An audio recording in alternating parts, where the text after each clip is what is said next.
to what's trending, and again, a warning, shocking video coming up. To what's trending, well, what's trending is violence, for one. I mean, unbelievable. A woman in New York, shopkeeper, standing outside a shop. Look at that. Looters. Try to confront looters, bashing women now, okay? What on earth has that got to do with George Floyd? I tell you what, some of what we're seeing is every bit as shocking as George Floyd's murder.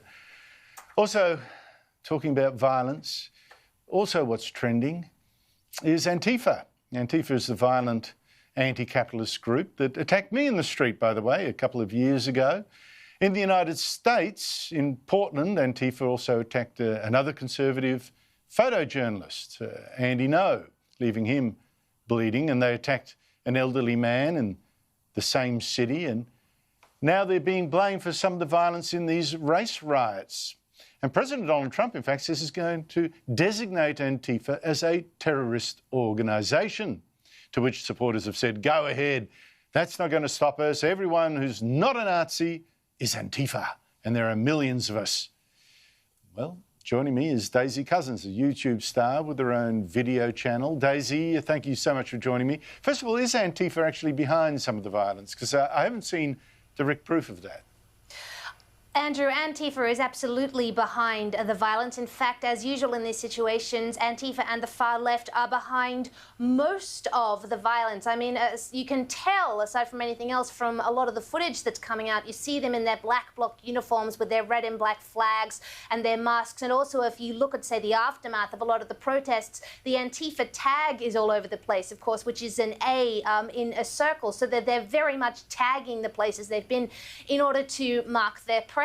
But of course, the mainstream media, which is full of Antifa sympathizers, by the way, has been trying to reframe and recreate this narrative by, putting forward some information that came to light that apparently it was actually out-of-town white supremacists who came into Minneapolis a few days ago and actually turned the peaceful protests into violence and rioting and looting, etc., etc. And of course, it had nothing to do with the left, nothing to do with them at all. It was all the far right. But of course, that didn't end up. I know, total lies. It did not end up being true. And according to Adam Leggett, who's a security consultant, intelligence from his colleagues have reported that the vast majority of the most hardcore protesters in Minneapolis were either far left or anarchist, and that white nationalists and the far right have not made any kind of meaningful appearance. So it was the far left. It's almost always the far left. And as you quite rightly mentioned, Andrew,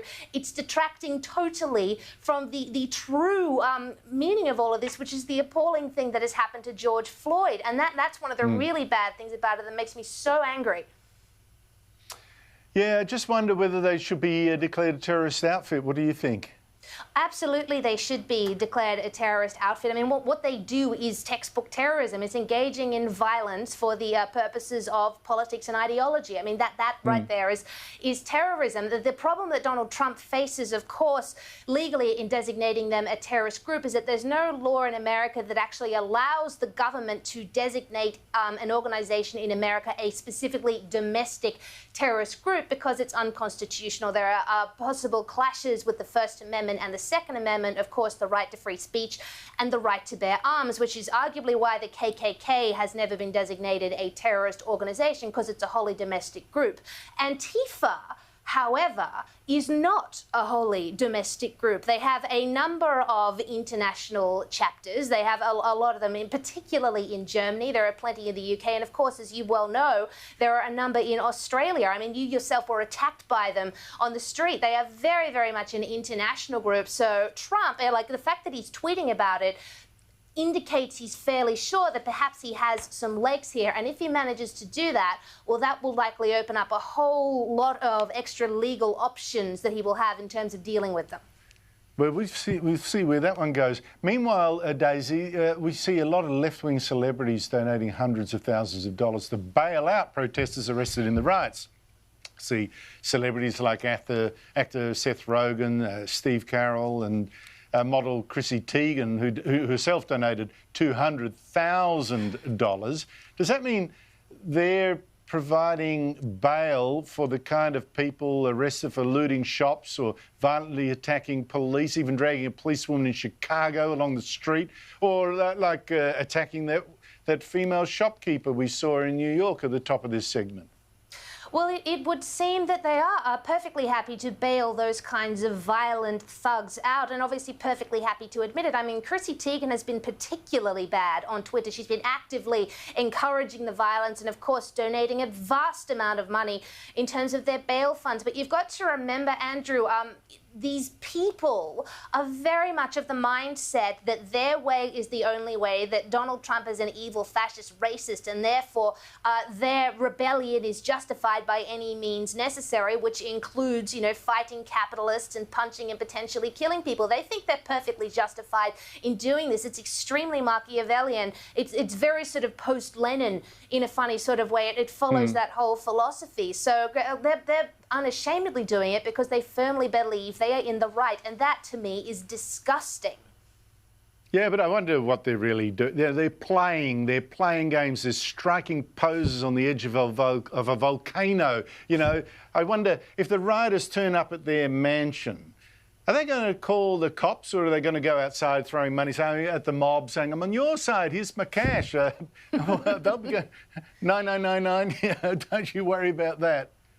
Well, that's exactly the conundrum, isn't it? Because I bet you if they showed up at Chrissy Teigen's house or Steve Carell's house, that it would be absolutely a Chris Martin Palmer story, the ESPN sports writer that you mentioned earlier in the show. He's perfectly happy to tweet, burn everything down, burn the buildings down. He'll even, as he did, go out and protest in neighbourhoods other than his own neighbourhood, dressed in his goggles, etc. But the minute, Andrew, they turn up literally at his front door, it's, "Oh dear me, no, don't burn down the local Starbucks. Just keep all that protesting to downtown LA, which is full of poor black neighborhoods. But please, no, don't come anywhere near Beverly Hills. The fight's not there." No. Animals, he called them animals. Exactly.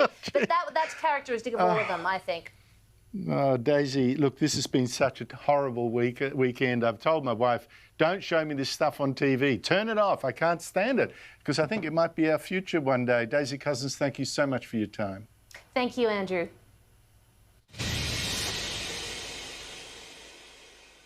And one last thing about a tweet from a long-time ABC presenter. On the weekend, someone at a cake shop told me, "Oh, I don't like Donald Trump, this and that." And I said nothing, but I do wonder why people on the left think they can give their political views. That's perfectly fine, whether it's at an awards night or an Oscars or in a shop, that's fine. But if a Conservative says something, last Friday, long-time ABC presenter Margaret Throsby took a taxi ride out of the ABC bubble, met, oh, the horror, a Trump supporter. She tweeted, "Oh, Lordy, just in from a 15-minute cab ride. Driver told me Alan Jones should be PM. Trump is the best president ever. Chinese taken. Had enough, asked him to stop talking. Was very unhappy with that. Felt like punching myself in the head." I don't think she's ever met anyone with political views like that outside the ABC bubble.